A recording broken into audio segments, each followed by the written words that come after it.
Durant les 14 années de ces deux conflits, près de 100 000 militaires de l'Union française sont tombés en Indochine. Le courage des soldats morts pour la France en Indochine doit susciter notre admiration et notre gratitude. En ce 8 juin, nous leur rendons hommage. Il y a eu d'abord les militaires français stationnés en Indochine, qui s'opposèrent à 1 contre 5 à l'agression japonaise pendant la Seconde Guerre mondiale. Plus de 2500 d'entre eux périrent lors du dernier coup de force d'une rare violence lancée par Tokyo le 9 mars 1945. Les Alliés profitent de cette situation et préparent un plan de récupération de l'Indochine aux Japonais, avec l'idée, sans l'accord de la France, de la partager en 2 zones d'influence, au sud pour les Britanniques, au nord pour les nationalistes chinois. En août 1945, les Japonais quittent l'Indochine et de ce fait, le Viet Minh communiste tente de prendre le pouvoir en Indochine. En septembre 1945, le gouvernement provisoire de la République française, dirigé par le général de Gaulle, n'accepte pas cette situation et envoie le corps expéditionnaire français en Extrême-Orient, commandé par le général Leclerc, afin de restaurer la France sur ses territoires. Le 19 décembre 1946 commence ce qui s'appellera la guerre d'Indochine.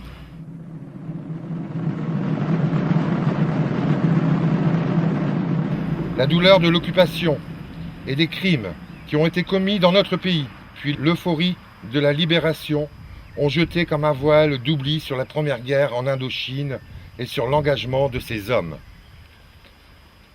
Menés loin de la métropole par des militaires engagés, sans recours aux appelés, la Seconde Guerre d'Indochine se déroula dans l'indifférence, l'incompréhension ou l'hostilité d'une partie de l'opinion publique.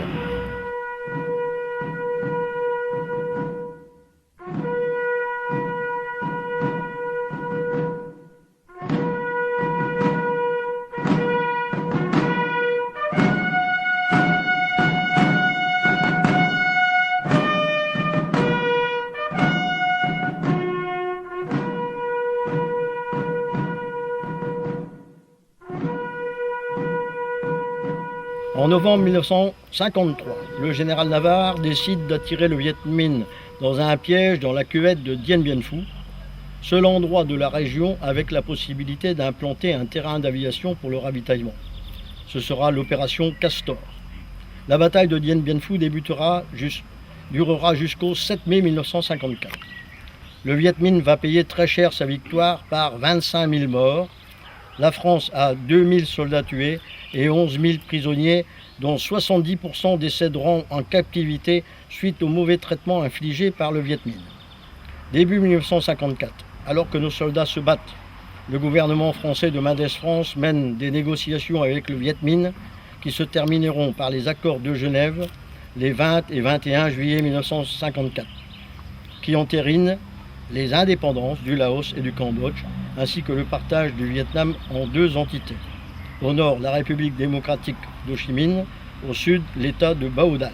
Cette guerre comptera pour la France 75 581 morts, 64 127 blessés, 40 000 prisonniers. Pour le Viet Minh, 300 000 morts, 400 000 blessés, 100 000 prisonniers. Et environ 150 000 civils tués. Sans oublier les nombreux Français d'Indochine victimes de la barbarie japonaise. Ceux qui sont tombés pour la France en Indochine ont le droit que la nation se souvienne d'eux, sans que le temps ni la distance qui nous séparent de leur sacrifice n'entament l'hommage que nous leur rendons. Vive la République, vive la France. Bonjour à toutes et à tous et bienvenue dans votre bimensuel 189, avec au programme le bal trap de la Société de chasse, mais aussi les amis de Saint-Landelin en procession, puis nous reviendrons sur les kermesses d'école. Celle de la maternelle centre, de l'école élémentaire Blanc-Misseron et de Bellevue. Sans oublier le gala de Ascendance filmé par la SEM, ainsi que la traditionnelle commémoration de l'appel du 18 juin 1940. Mais avant tout cela, commençons par un résumé de la brocante de l'AEMC. À bientôt sur Crépin Télévision.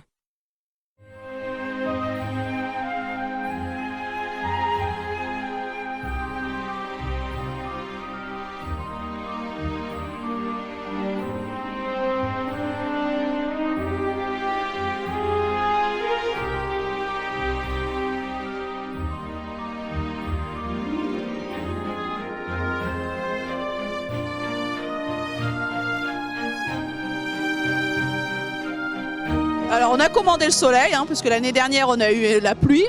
Donc cette année le soleil est avec nous. On a plus ou moins 180 exposants, c'est une grande réussite pour nous. Il y en a dans les deux côtés parce qu'on a quand même la rue du Moulin et la rue de Léon Stradi. Il y en a pour tout le monde. On a des manèges, des structures, on a notre buvette, on a la friterie, on a de tout, des commerçants. Il y a un peu de tout. Et franchement, c'est une belle réussite pour nous et pour les enfants de l'école maternelle.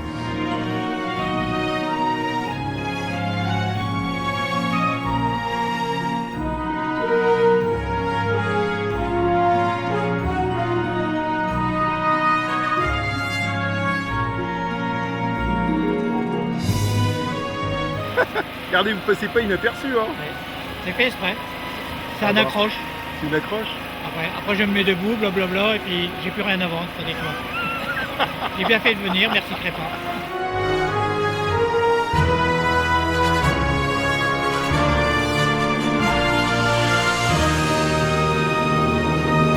Alors l'association d'école maternelle, elle commence toujours en début de septembre.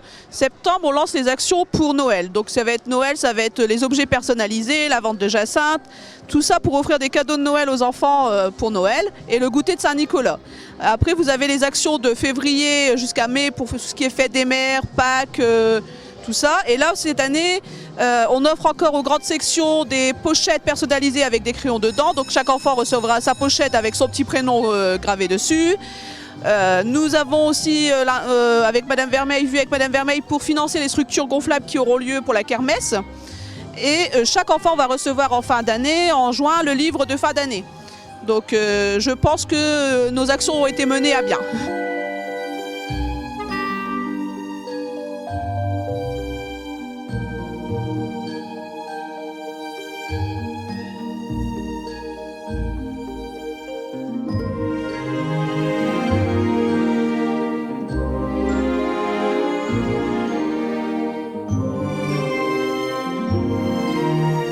Alors je tenais à remercier tous les membres de l'association parce qu'on n'est pas nombreuses. Il y a des mamans, il y a des mamies, il y a des tatas, des grandes tatas aussi, mais petit groupe, mais très efficace. Donc voilà, et puis on dit merci aux enfants d'école maternelle qui jouent le jeu avec nous et on leur souhaite une bonne réussite pour les années à venir. Voilà, merci.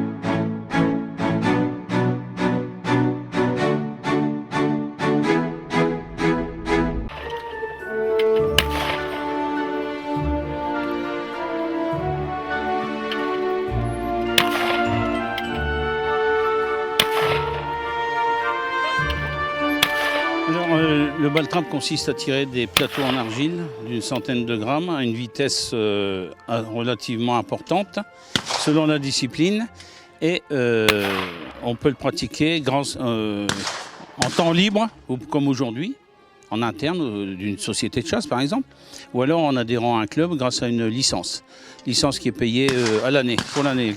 La licence commence du 1er septembre jusqu'au 1er septembre et vous permet d'accéder à tous les concours nationaux qui existent en France. J'espère que ça va bien se dérouler. Pour l'instant, c'est bien parti. Et puis, nous avons de la chance. Il fait un très très très beau soleil.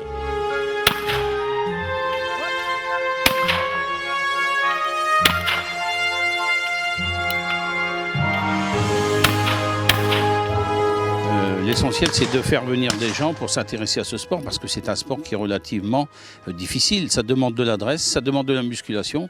Un fusil de balle trap pèse entre 3,7 kg et 3,8 kg. Et il faut vraiment être intéressé. Il ne faut pas avoir peur, hein. Une arme, ça ne tue pas, hein. Une arme, vous pouvez la poser chargée sur une table et revenir 10 ans après, personne ne l'a prise, hein. Et puis c'est intéressant de faire du ball trap. Il y a des gens qui font du ball trap qui ne chassent pas et qui sont de simples tireurs licenciés, des amateurs. On fait du jogging, pourquoi pas du ball trap?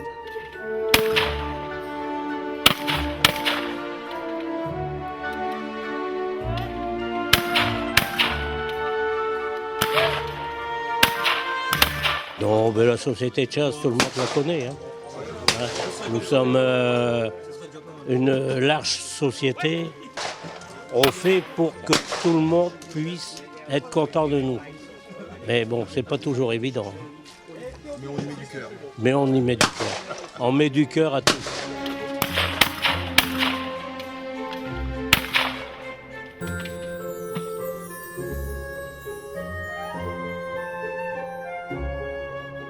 Alors, pour adhérer dans un club de tir qui est agréé Fédération Française de Ball Trap, il faut déjà dans un premier temps faire la demande. On va vous procurer une licence provisoire. Sur cette licence, ensuite, quand vous allez la recevoir, vous allez voir un médecin. Il vous faut une aptitude médicale signée du médecin sur la licence et un papier. Vous présentez également votre carte nationale d'identité et vous acquittez d'une licence qui coûte aujourd'hui 65 €. L'adhésion à un club varie, ça peut aller de 30 à 100, 150 € selon les clubs, s'ils sont cotés ou pas cotés. Voilà.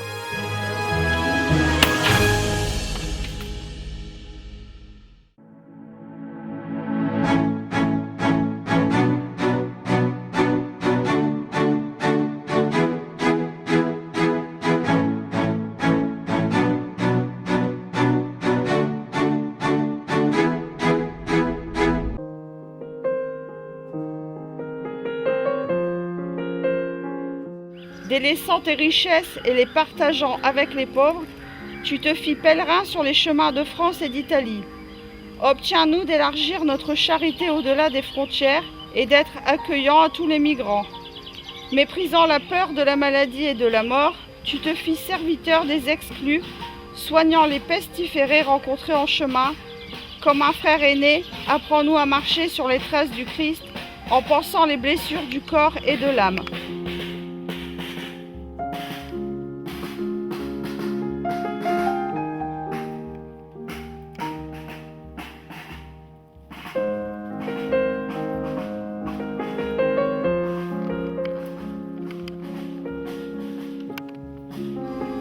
Roch, laïc pèlerin en Europe, toi le pestiféré et l'emprisonné, toi qui guérissais les corps et amenais les hommes à Dieu, toi le protecteur contre les épidémies, toi qui écartais les angoisses dévastatrices, intercède pour nous et préserve-nous des misères du corps et de l'âme.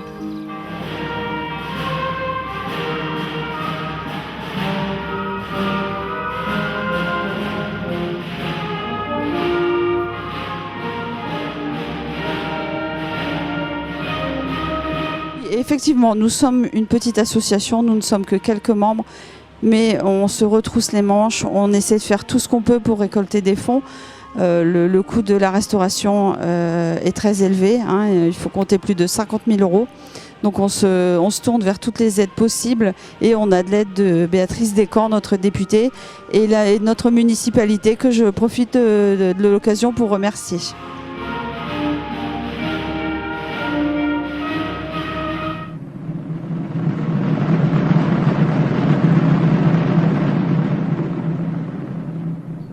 Juin 1940, dans la déroute, dans le désastre, dans la panique. Soudain, depuis Londres, une voix s'élève. Un Français parle aux Français. En moins de 400 mots, irrévocables, dans une étincelle qui deviendra flamme, puis embrasement. Il appelait les Français, terrassés par l'effondrement devant l'agresseur nazi, à ne pas renoncer à l'espérance. À 49 ans, le général de Gaulle sortait de la discipline et de l'obéissance aveugle pour entrer dans l'histoire. pour assurer que le destin de la France ne s'arrêtait pas là. Dans un dernier carré, le soir d'une bataille, parmi des réfugiés épuisés par l'exode, au pied d'un char détruit se consumant lentement, en écoutant une voix qui renonce au combat. Seul et démuni, de tous, sans armée, sans compagnon ou presque, arrivé la veille comme un naufragé de la désolation sur les rivages de l'Angleterre.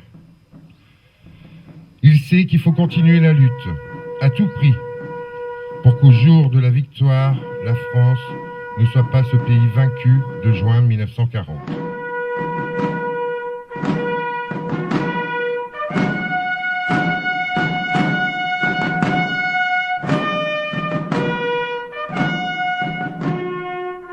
Moi, général de Gaulle, actuellement à Londres, j'invite les officiers et les soldats français qui se trouvent en territoire britannique ou qui viendraient à s'y trouver, avec leurs armes ou sans leurs armes. J'invite les ingénieurs et les ouvriers spécialisés des industries d'armement qui se trouvent en territoire britannique ou qui viendraient à s'y trouver à se mettre en rapport avec moi. Quoi qu'il arrive, la flamme de la résistance française ne doit pas s'éteindre ou ne s'éteindra pas.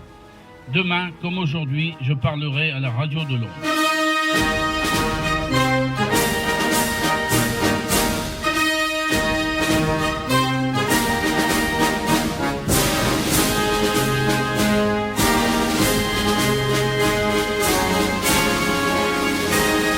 C'est un monument, hein. Il avait fait la Première Guerre mondiale.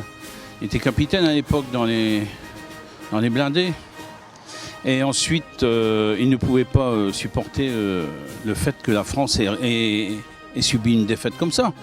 Hein. Donc, il a rallié à lui bon nombre de Français, de façon à ce qu'ils puissent continuer la lutte. La résistance a beaucoup aidé. Hein. Il faut le savoir. Les Anglais ont fourni du matériel par les Américains également. Hein, mais la résistance en France a été d'un très grand recours. Hein.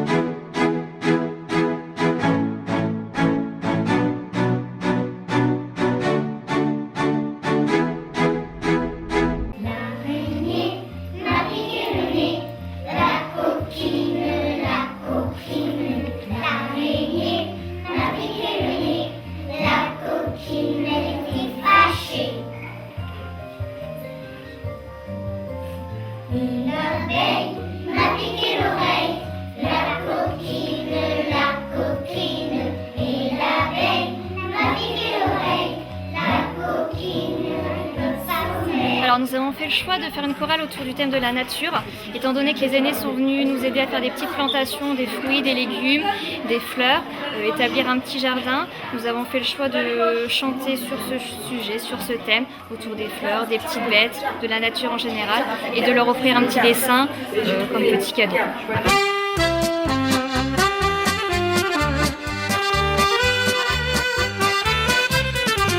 Mlopiste, emciot lopiste, mlopal va bien, mais mi su triste. Mlopiste, emciot lopiste, cardate. En fait, c'est le fruit d'un projet de toute une année à l'initiative de Madame Ansart et moi-même. On souhaitait travailler sur le patrimoine. Madame Ansart nous a proposé une animation par une association patoisante du coin. Ils sont venus expliquer un petit peu et parler en patois et apprendre des chansons aux enfants. On a repris certaines chansons dans la chorale et on a aussi adapté certaines chansons du patrimoine très connues de Pierre Bachelet avec les corons.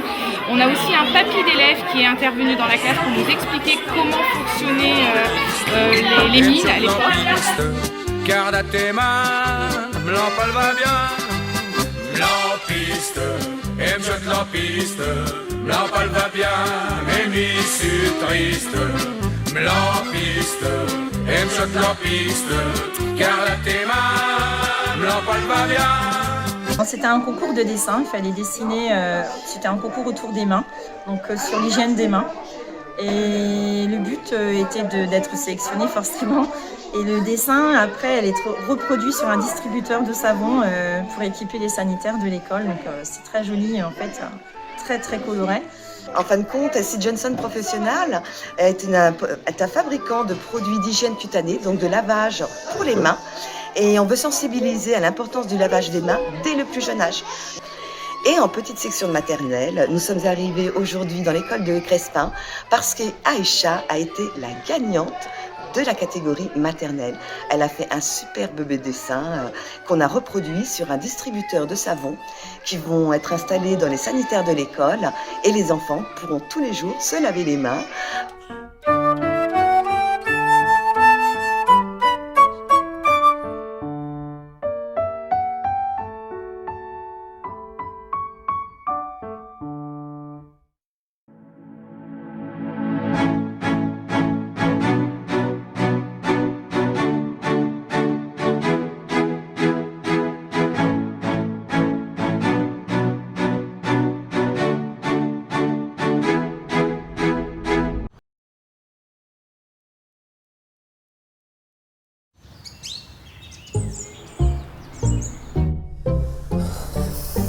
Chérie, je vais prendre ta place.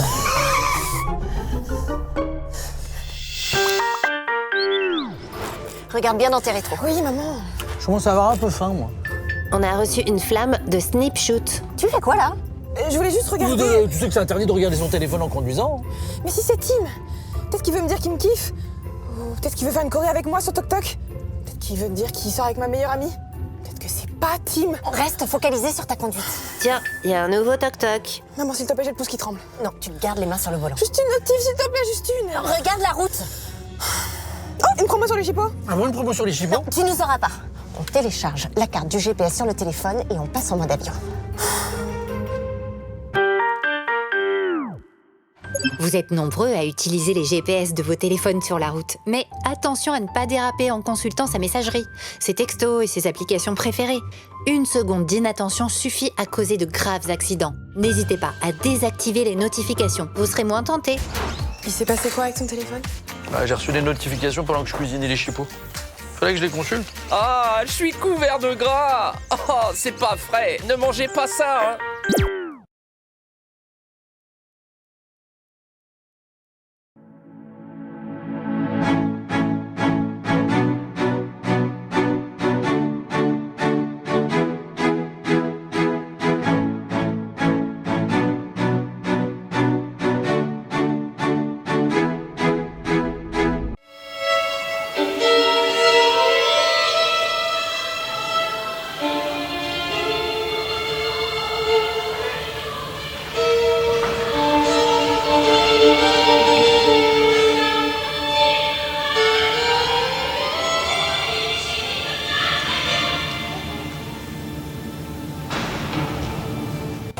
Excellent.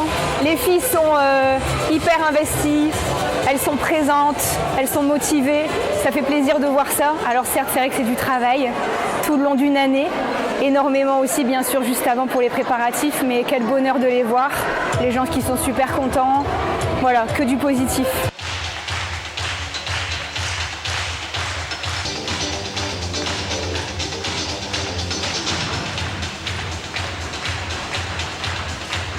Alors un cours d'éveil à partir de 3 ans et ensuite j'ai des seniors jusqu'à 70-80 ans et entre deux on a des pré-ados, des ados, des adultes, voilà, dans différents styles.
Orlane et Soline. Soline qui est une de mes élèves depuis plusieurs années, Orlane qui nous a rejoint cette année et qui ont été sélectionnés, qui ont passé des auditions et qui ont été sélectionnés pour entrer en école sur Paris à la rentrée. Ce sont aussi des élèves et surtout des élèves de Benjamin, puisque Benjamin a sa compagnie, la MB Dance Company. Et voilà, en tout cas, on est très très fiers d'elles. Elles ont fait un super travail et on leur souhaite bonne chance pour l'an prochain.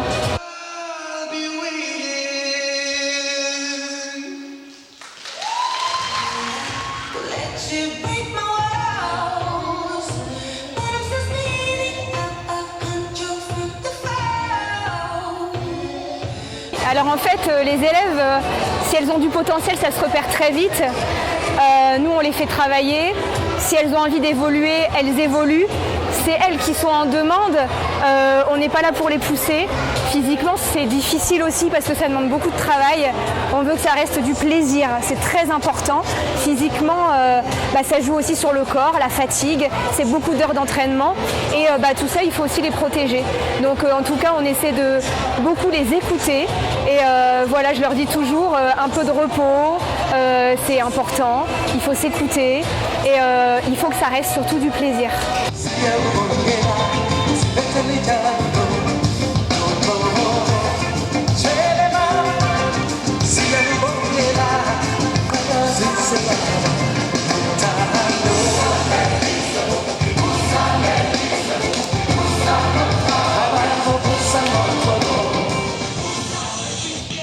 Alors pour ma part, le travail en équipe est excellent aussi. Une très bonne ambiance. Je dirais que j'ai même pas de conflit, il n'y a aucun moment où elles sont en désaccord. Après, c'est à nous en tant qu'intervenants de faire régner la bonne ambiance, de leur expliquer que c'est un groupe. Quand on est sur scène, on se regarde. Quand on est en répétition, on s'aide. Voilà. Donc en tout cas, je veux maintenir cette ambiance, c'est très important. Et je pense que c'est ce qui fait le côté familial de l'association parce que notre but, c'est pas d'avoir 200, 300 élèves, pas du tout. Ce qu'on veut, c'est les bichonner, continuer de les bichonner, de s'en occuper, de les faire évoluer comme elles en ont envie. Et vraiment toujours dans le plaisir et la bonne humeur.